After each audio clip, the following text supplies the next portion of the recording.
Olá, meus amados irmãos, estamos aqui novamente para a nossa segunda aula da disciplina de Teologia.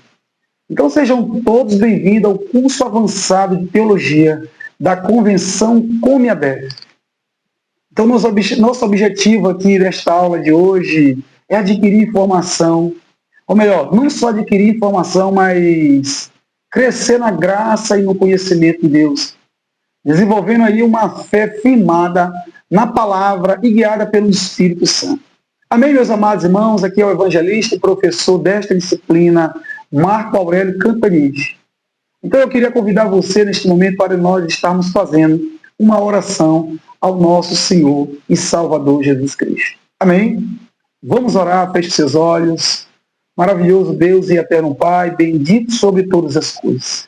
Deus, neste momento, Pai, a qual nós estamos aqui, Pai, nesta sala de aula, nós clamamos ao Senhor para que o Senhor possa derramar sabedoria sobre as nossas vidas, que Teu Espírito Santo nos conduza, Pai, e assim derrame sabedoria a cada dia, a cada aluno que está conosco, meu Senhor da glória, e nos dê discernimento, Pai, para que possamos compreender a Tua palavra, em nome de Jesus. Amém. Oh, glória a Deus. Meus amados irmãos, então vamos dar início aqui à nossa aula de hoje. Esse aqui é o nosso tema, qual nós estaremos fazendo as abordagens desta aula. Nós vamos estar conferindo aqui sobre a existência de Deus, a autoexistência de Deus. Vamos ver também aqui os nomes de Deus. E vamos também ver uma parte aqui da antropomórfica, que é justamente onde nós vamos estar encerrando esta aula de hoje. Amém, meus amados irmãos? Então fique conosco, não perca a sua atenção. Então conecte-se aqui com a gente para que a gente possa estar desenvolvendo esta disciplina. Amém? Então já iniciando aqui, falando sobre a existência de Deus. Então a existência de Deus, meus amados irmãos, conforme o texto a qual nós estamos fazendo a leitura, e você também está conferindo aí na tela, é um fato consumado, uma verdade primária, que não necessita de comprovação. Deus, ele transcende a existência. Então Deus, ele está além de todas as causas finitas. Amém, meus amados? Então nós iniciamos afirmando um dos fundamentos centrais da teologia cristã. Porque Deus, ele não depende da prova humana para existir. Percebemos que, meus amados irmãos, que a existência divina, ele é apresentada como a realidade absoluta e anterior a todas as coisas criadas.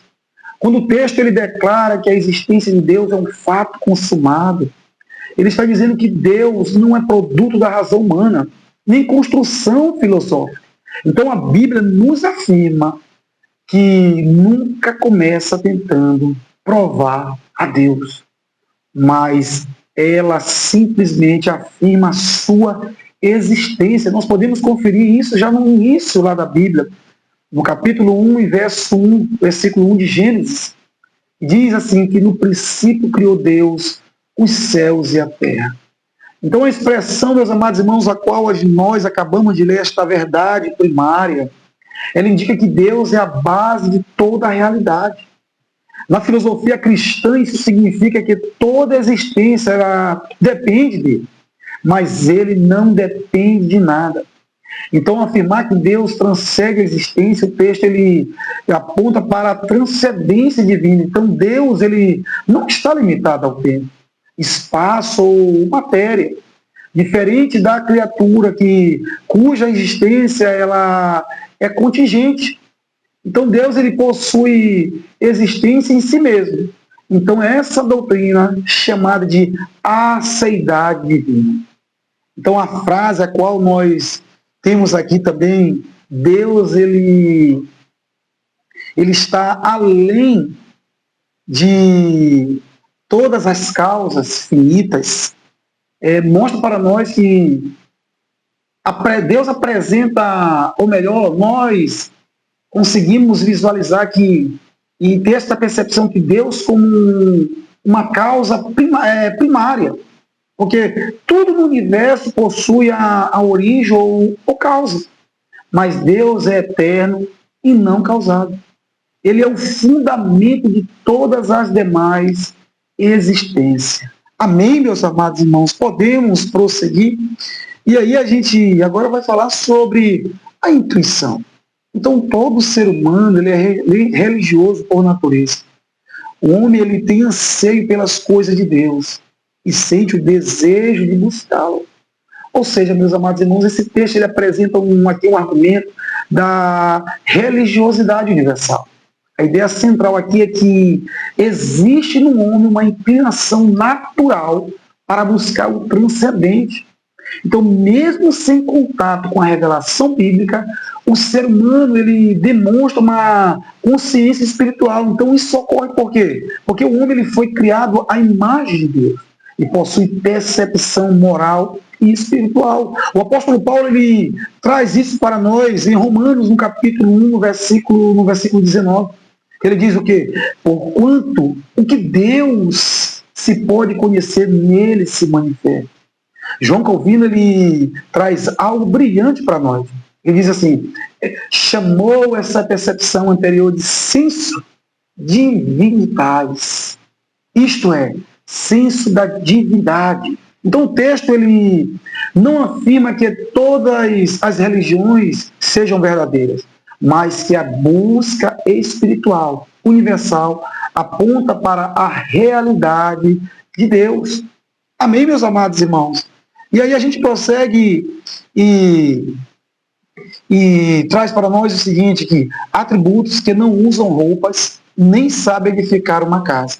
Outras sequer têm conhecimento suficiente para acender um fogo. Então, podemos compreender aqui nesta leitura que nós acabamos de fazer, que o autor ele utiliza exemplos aqui antropológicos para demonstrar que o desenvolvimento cultural ele não elimina a dimensão religiosa do homem. Existem povos realmente extremamente simples em termos tecnológicos e sociais, porém ainda possuem algum tipo de culto, reverência espiritual ou crença sobrenatural. Porque isso demonstra para nós, meus amados irmãos, que a religiosidade ela não depende da civilização avançada, ela é inerente ao ser humano. Ou seja, a história da humanidade ela revela que toda a sociedade desenvolveu práticas religiosas, sacrifícios, rituais, ou até mesmo crenças em entidades superiores. Amém, meus amados irmãos? Prosseguindo entretanto, nenhuma há que possua crenças num ser superior. Vamos fazer a leitura novamente. Entretanto, nenhuma há que não possua crença no ser superior. Ou seja, meus amados, essa afirmação reforça a universalidade da consciência religiosa. O homem natural ele procura algo acima de si mesmo. Mesmo religiões politeístas ou animistas, elas demonstram busca pelo ser transcendente. Então, teologicamente, podemos ver que isso é entendido como evidência da revelação geral de Deus. Então, o homem ele percebe vestígios da divindade na consciência e na criação. Amém, meus amados irmãos? Então, prosseguindo, meus amados, por mais primitivo que seja o seu culto, e estranho seu conceito de divindade, há um denominador comum, o anseio e a busca de Deus. Podemos conferir que esse texto ele mostra que, embora as religiões sejam diferentes e frequentemente distorcidas, existe um elemento comum entre elas. Qual é este elemento comum? A necessidade espiritual. Então, que após a queda, o homem ele manteve a consciência de Deus, mas corrompeu a sua compreensão sobre ele. Por quê, meus amados? Porque surge a idolatria, surge a superstição, as falsas religiões. Então, tudo isso gira em torno ali de quê? De uma religiosidade. Então, mesmo assim, ele permanece dentro do coração humano, o anseio pelo quê? Pelo eterno. Então, a gente prossegue aqui, ainda sobre a intuição, podemos conferir a religiosidade humana. É um fato incontestável. Ou seja, concluímos que a religião é um fenômeno universal e inevitável. O homem sempre busca aí direcionar a sua devoção a algo, ou seja, Deus, ídolos, ideologias, prazeres, poder, dinheiro. Então, por isso, a ausência ali de adoração é impossível, porque o que muda é o objeto da adoração. Então, a gente vê aqui no texto que Agostinho de Hipona, ele declara o seguinte: ó Deus, tu nos fizeste para ti mesmo, e a nossa alma achará repouso, até que volte a ti. E disse também o salmista, inspirado pelo Espírito Santo, como o servo brama pelas correntes das águas, assim suspira a minha alma por ti, ó Deus. Então a gente confere que Agostinho, meus amados irmãos, ele expressa aqui uma das maiores verdades da espiritualidade cristã, ou seja, o homem somente encontra plenitude aonde? Em Deus. Então Agostinho, ele traz algo para nós do profundo, ou seja, a alma humana possui um vazio que nada criado consegue preencher. Ou seja, prazeres, riquezas, conhecimentos e conquista não satisfazem completamente o coração humano. Por quê? Porque o homem ele foi criado para a comunhão com o Criador. Então, a gente começa a compreender esta compreensão. Aqui a gente vê que o salmista também aqui ele diz o seguinte, que a minha alma tem sede de Deus, do Deus vivo. Quando entrarei e me apresentarei ante a face de Deus. Ou seja, aqui a gente confere que o servo, ele sedento, ele representa uma urgência, uma necessidade vital e desespero por algo. Ou seja, da mesma maneira que o salmista nos demonstra aqui que Deus, ele não é acessório da vida espiritual, mas a necessidade essencial. Então a gente começa a observar que o salmista, dentro desse texto, ele mostra para nós aqui o não desejo apenas pelas bênçãos ou respostas, mas ele deseja o próprio Deus. Amém, meus amados irmãos? E isso revela para nós o que? Uma diferença entre uma religião superficial e a verdadeira comunhão espiritual. Amém, meus amados irmãos? Prosseguindo aqui. Agora a gente vai conferir sobre os argumentos que confirmam a existência de Deus. Então a gente prossegue e começa a compreender da seguinte forma. O termo argumento em si significa qualquer razão, prova, demonstração, indício, motivo capaz de captar o assentimento e de induzir a persuasão ou convicção. Então, a gente entende, meus amados irmãos, que dentro desse argumento clássico da apologética, esses argumentos eles não substituem a fé, ele nem produz também a salvação. Seu propósito aqui é demonstrar que a crença em Deus ela é racional, coerente e intelectual defensável. Amém? Podemos conferir também aqui que esse argumento ele também é cosmológico, que diz que este argumento assume que o mundo não explica a si mesmo e a existência do universo é algo que precisa ser explicado. Então, o argumento cosmológico ele é parte do princípio da causalidade. Ou seja, que tudo aquilo que começa a existir necessita de uma causa. É como se o universo teve um começo. E a gente começa a compreender que dentro dessa linha de pensamento necessita de uma causa transcendente. E esta causa ela deve ser o quê? Eterna, imaterial, infinita, poderosa, independente do tempo e espaço. Concluímos que, racionalmente, que a existência de Deus, diante deste argumento, combate a ideia de um universo autoexistente ou eterno em si mesmo. Amém, meus amados irmãos?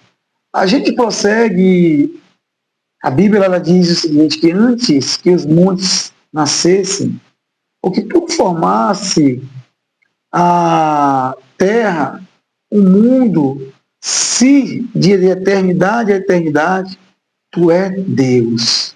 Ou seja, Salmo 9, no verso 2. Então, meus amados irmãos, quando nós olhamos essa compreensão que a Bíblia ela revela para nós, que diz que antes que os montes nascessem, ou que tu formasses a terra, o mundo, se de eternidade a eternidade, tu é Deus.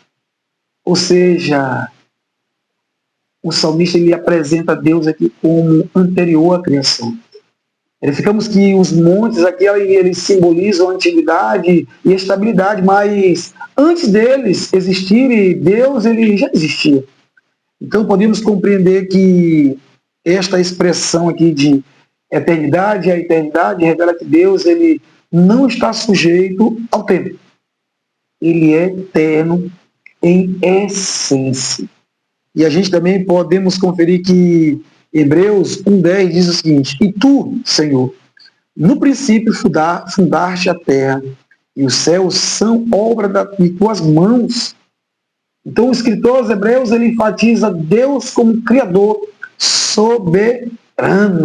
A criação não surgiu por acidente, acaso ou evolução autônoma, mas pela ação deliberada do Criador. Amém, meus amados irmãos? E podemos também ver que, dentro desta reflexão, diante deste verso, e, meus amados irmãos, a criação ela é algo maravilhoso diante do nosso Senhor e Salvador Jesus Cristo, diante do nosso Deus poderoso.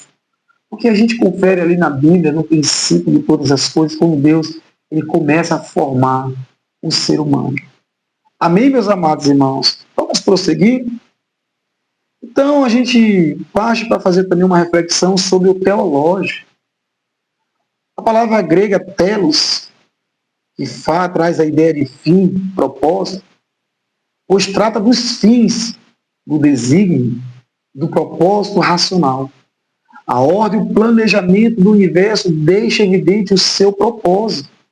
Então, com isso, faz-se necessária a existência de uma mente inteligente e infinita, responsável por esse desígnio. Ou seja, meus amados irmãos, o argumento teológico ele é conhecido como argumento do propósito ou do desígnio inteligente. Porque a palavra grega telos, ele aponta para a finalidade planejada. O universo ele demonstra uma organização, uma ordem, um equilíbrio, uma funcionalidade extremamente voltada para algo precioso, que isso sugere que é uma existência de uma inteligência suprema responsável pelo planejamento da criação. Então, quando nós olhamos sobre tudo isso, meus amados irmãos, nós nos maravilhamos, porque a Bíblia diz o seguinte: aquele que fez o ouvido não ouvirá, e o que formou o olho não verá, aquele que argue as nações não castigará, e o que dá ao homem o conhecimento não saberá. Salmo 94, os versos 9 a 10. Amém, meus amados irmãos? Coisa linda. Nós começamos a fazer essa reflexão. Então, quando a gente olha para o testemunho aqui voltado para a natureza, é algo mais surpreendente, porque diz o seguinte: a natureza é uma prova irrefutável da existência do Criador. Ou seja, meus amados irmãos, agora essa linha de pensamento ela aborda a revelação natural. A criação ela manifesta aí continuamente os atributos divinos. Percebo que a beleza, a complexidade, a ordem do universo funcionam como testemunho permanente da existência de Deus. É como nós olhamos para tudo isso e começamos a fazer uma reflexão diante do Criador.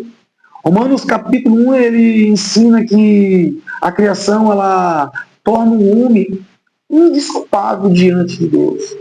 Então é algo realmente, meus amados irmãos, que traz alegria em nosso coração.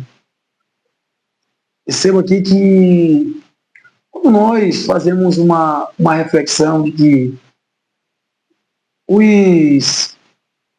os manifestam a glória de Deus no firmamento, anunciam a obra das suas mãos. Um dia faz declaração a outro dia. E uma noite mostra a outra noite. Sem linguagem, sem fala, ouve-se as suas vozes em extensão da terra e as suas palavras até o fim.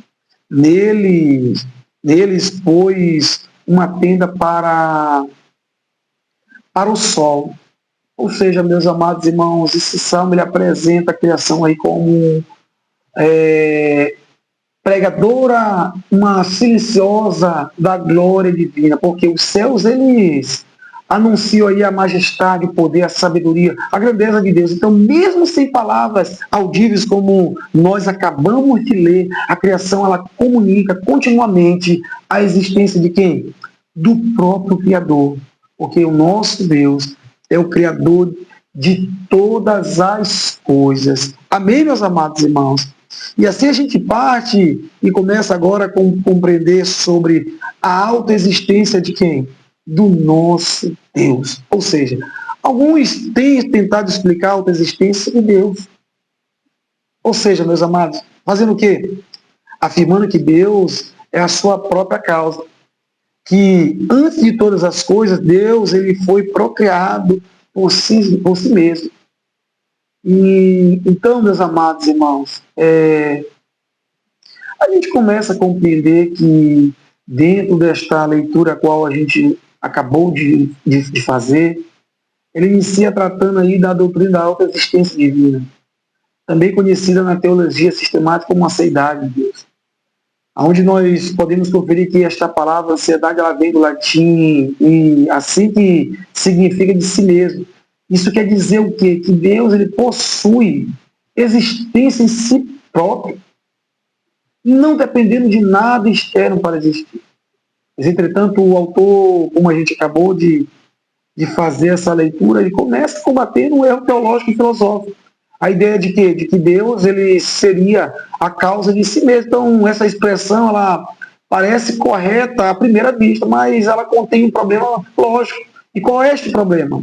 Para algo causar a si mesmo, ele teria de existir antes de existir, o que é improvável diante do nosso Deus. Amém, meus amados irmãos?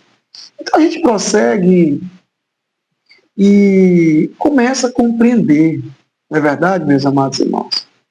Que diz o seguinte: por seu próprio poder, fez a si mesmo. Portanto, ele é tal, qual desejou que fosse, declarou lactância. Ou seja, podemos compreender que dentro desse texto, a qual cita a lactância, que tenta explicar filosoficamente a existência divina. A declaração ela procura defender a independência divina, mas utiliza uma linguagem inadequada ao afirmar que Deus ele fez a si mesmo. Então, teologicamente, isso é problemático porque sugere um processo, uma origem, um começo de Deus, tentando desvirtuar. Porque a Escritura ensina exatamente o contrário. Ensina o quê? Que Deus ele não foi gerado. Deus não começou a existir. Deus não surgiu em algum momento. Ele é eterno por essência. Amém, meus amados irmãos? Então, Deus é a origem de si mesmo e a causa de sua própria existência. Amém, meus amados irmãos? E aí a gente prossegue e entende aqui que assim ele é Jerônimo, porém esse erro parte principalmente por causa da suposição que todo início deve ter uma causa. E que assim é necessário descobrir uma causa para Deus. Amém, meus amados irmãos? Prosseguindo aqui, que não é a verdade. Porque Deus nunca teve um início. Isso é verdade, meus amados irmãos.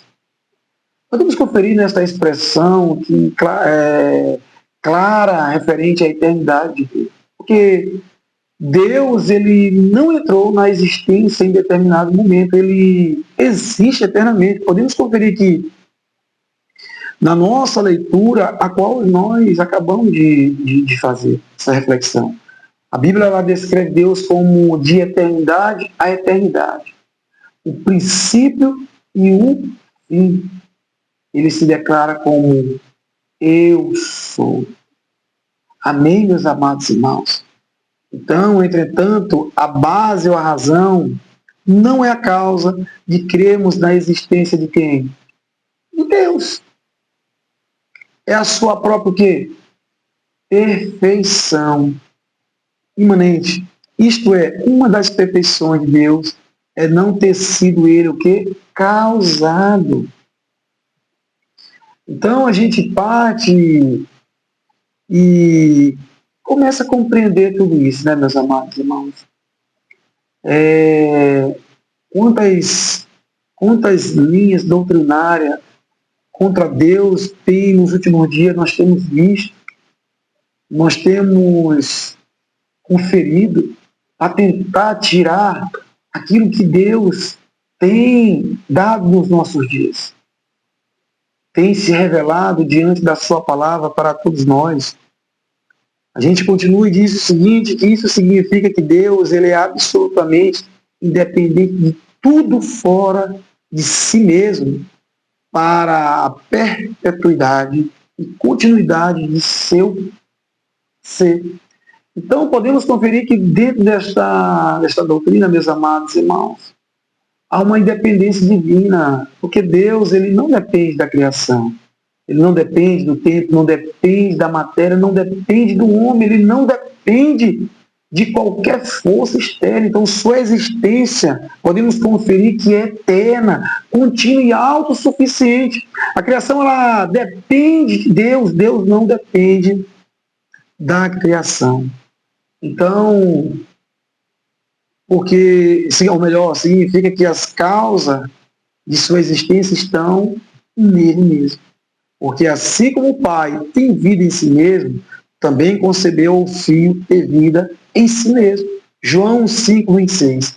Então, Deus existe. Seu nome sobreexiste sobre todas as coisas. Amém, meus amados irmãos?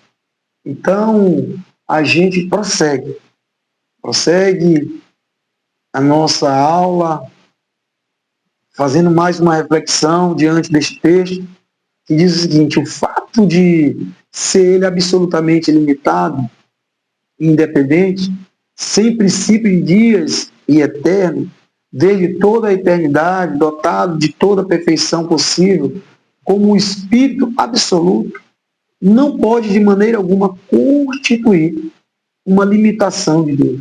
Deus é autossustentável. Ou seja, meus amados irmãos, podemos aprender aqui que os atributos absolutos de Deus não possuem limitações, mas perfeições. Ser infinito não limita Deus.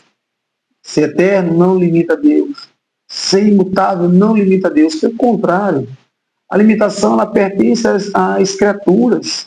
A perfeição absoluta pertence somente a Deus. Então, essa expressão espírito absoluto, ela enfatiza que Deus transcende toda a materialidade e finitude. Amém, meus amados irmãos? E a gente prossegue, né? Olhando aqui a sua autoexistência, é um atributo essencial. Existir faz parte de sua natureza. E a gente vai falar agora, conforme o texto, sobre a linguagem antropomórfica. Ou seja, a palavra antropomorfismo vem do grego antropos, que quer dizer homens. E a gente tem morte, que é igual a forma. Então, esta linguagem prende-se à concepção de como Deus se tem revelado ou se revela de forma humana para que seja entendido pela mente natural. Aqui a gente vê vários exemplos. Então, meus amados irmãos, a gente começa a compreender o estudo referente ao antropomorfismo bíblico, que é a atribuição de características humanas a Deus, com a finalidade pedagógica e revelacional, porque como Deus é infinito e espiritual, o homem ele é limitado, ele não conseguiria compreendê-lo plenamente sem linguagem adaptada à capacidade humana. Podemos conferir aqui, como a gente acabou de fazer a leitura, que esta etimologia desta palavra, ela ajuda a compreender este conceito. Então, esse antropomorfismo significa, assim, literalmente uma forma humana. A Bíblia nos mostra, frequentemente, descreve que Deus ele usa expressões humanas para facilitar o quê? O entendimento da revelação divina. Então, podemos compreender, meus amados irmãos, que Deus, dentro desta forma de se apresentar, podemos conferir que ele se revela dentro como podemos conferir aqui na leitura, alguns exemplos, em que é referente à cabeça, em Daniel 7:9, onde ele traz também o rosto, em Salmos 27:8, a parte do cabelo, Daniel 7:9, e assim várias outras formas nós podemos conferir. Amém, meus amados irmãos? Então, a gente vai passar para um outro momento agora, que também já partindo já para finalizar essa disciplina de hoje, sobre os nomes de Deus. Análise de alguns nomes com que Deus é chamado na Bíblia serve como revelação adicional do caráter de Deus. Então, dentro da teologia bíblica, os nomes de Deus não são meros títulos religiosos ou identificações formais. Cada nome revela um aspecto do seu caráter, da natureza, dos atributos, da atuação divina. Podemos conferir dentro desta reflexão a mentalidade hebraica. O nome ele possui um profundo significado espiritual. O nome revela a essência, a missão, uma autoridade e identidade. Então, ao estudarmos aí os nomes de Deus, podemos conferir a própria revelação divina. Então, cada nome manifesta um atributo, uma obra, um relacionamento, uma manifestação específica de Deus ao homem. Então, por isso, os nomes divinos eles possuem grandes importância na teologia sistemática e na exegese bíblica. Amém, meus amados irmãos? Então, a origem desta palavra, ou melhor, a origem desta palavra é incerta. Era usado por várias religiões e culturas diferentes. Não era usada somente para o Deus Altíssimo, mas também a outros deuses. Então, a gente começa a ter essa compreensão, né, meus amados irmãos? Começa a ter visibilidade naquilo como Deus ele se apresenta. Amém, meus amados irmãos? Então, vamos dar continuidade. Para Israel havia um só Deus. Um verdadeiro Elohim. E Deus, o Deus de Israel, Deus da glória, Deus da salvação, Deus da vingança, Deus grande e terrível. Coisa, né, meus amados irmãos? A gente começa a compreender que dentro desta expressão hebraica, Elohim, Israel, ela significa Deus, o Deus de Israel. Ela afirma aí o monoteísmo bíblico. Israel ele não adorava um Deus tribal, como entre muitos deuses naquele tempo.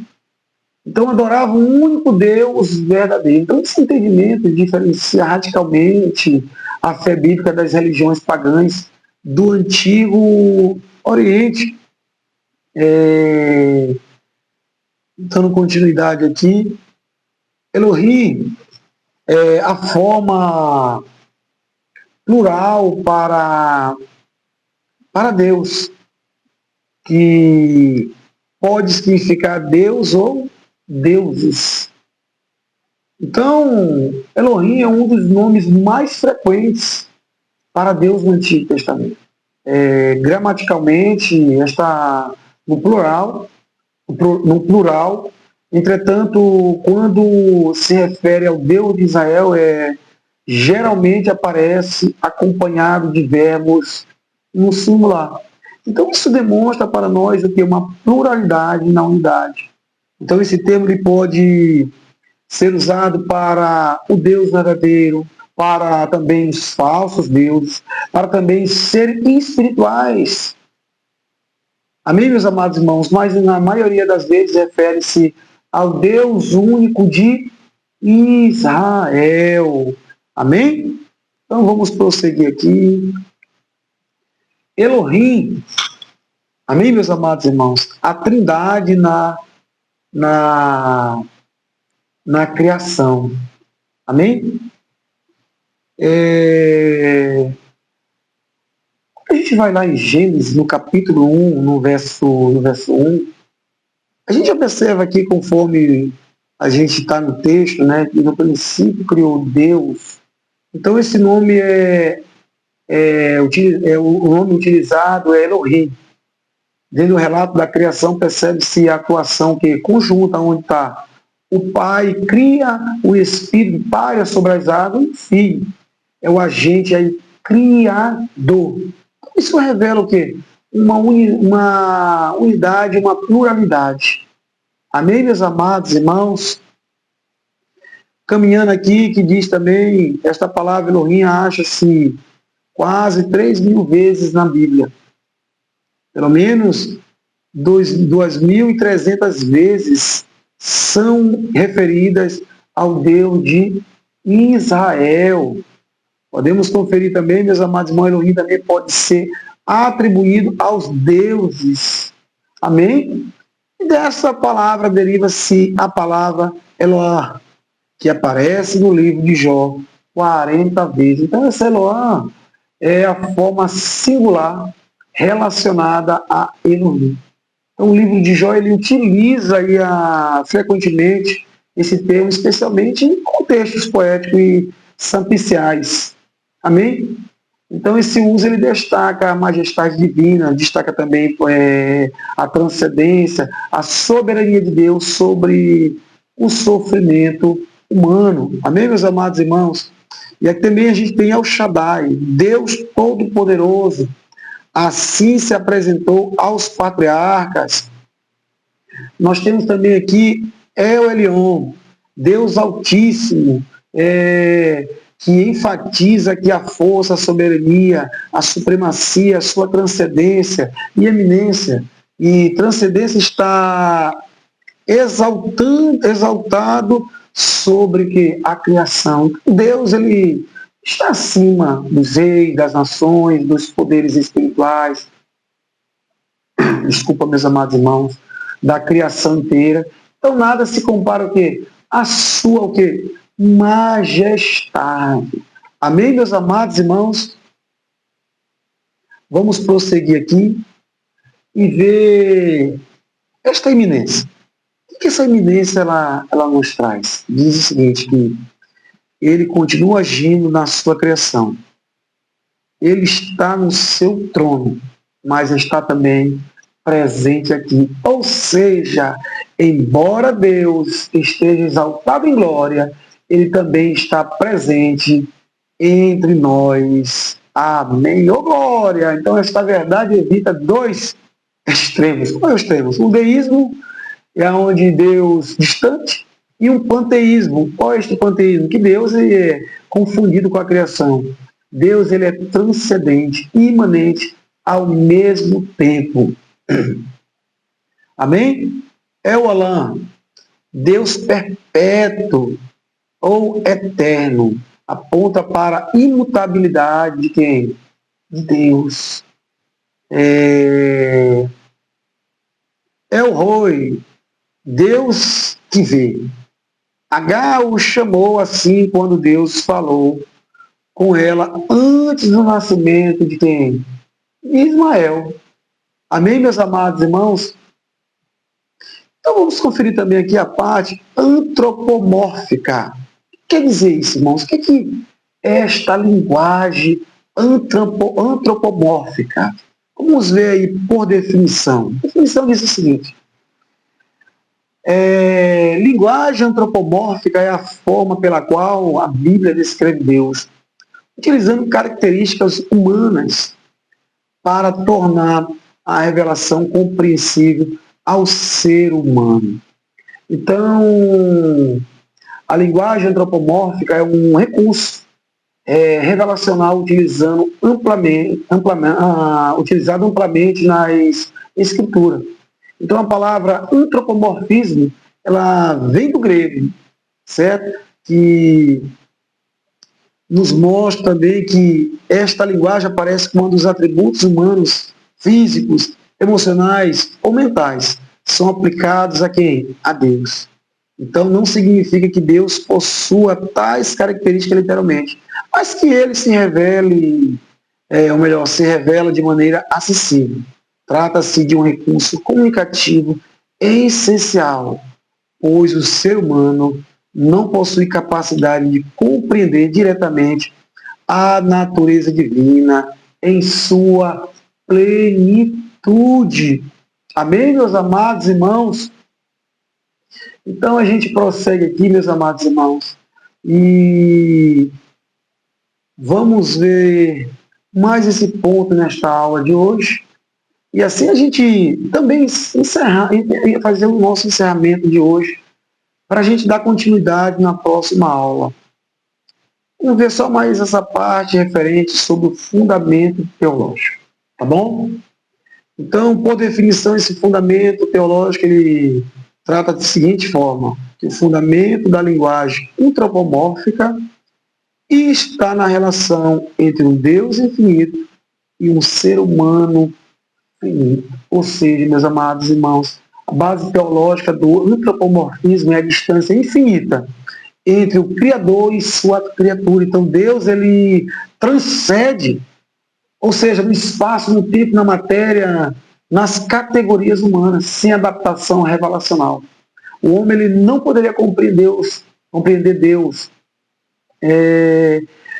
ou melhor, compreender diante da sua soberania. A gente começa a compreender que a linguagem antropomórfica surge da condescendência divina. Isto é, que Deus ele se inclina para comunicar-se com o homem. Amém, meus amados irmãos? Então, nós ficamos por aqui. Eu espero encontrar você na próxima aula. Eu queria te convidar mais uma vez para estar orando, encerrando esta aula de hoje. Então você que está aí, você curve sua cabeça, feche seus olhos, agradeça a Deus e vamos orar ao Senhor agradecendo a Ele, porque só Ele é digno de toda a honra, de toda a glória e de todo louvor. Ele é o promissor desses estudos a qual nós estamos tratando aqui, estamos refletindo. Amém? Então vamos orar. Maravilhoso Deus e eterno Pai, bendito sobre todas as coisas. Muito obrigado, meu Deus, por esta rica oportunidade de estar, meu Deus, fazendo reflexões sobre a tua palavra, sobre a tua existência, meu Deus. E assim nos dê, meu Deus, sabedoria, nos capacite a cada dia. Meu Deus, que a Comiadef, a cada dia ela possa entrar, meu Deus, nos corações dos teus servos. Eles possam sentir o amor de trabalhar nesta obra. Porque a tua palavra diz que a seara é grande e poucos são os ceifeiros. E aqui nós estamos, meu Deus, para compreender a tua palavra. Em nome de Jesus. Amém. Até a próxima, meus amados irmãos. Fique com Deus. Amém.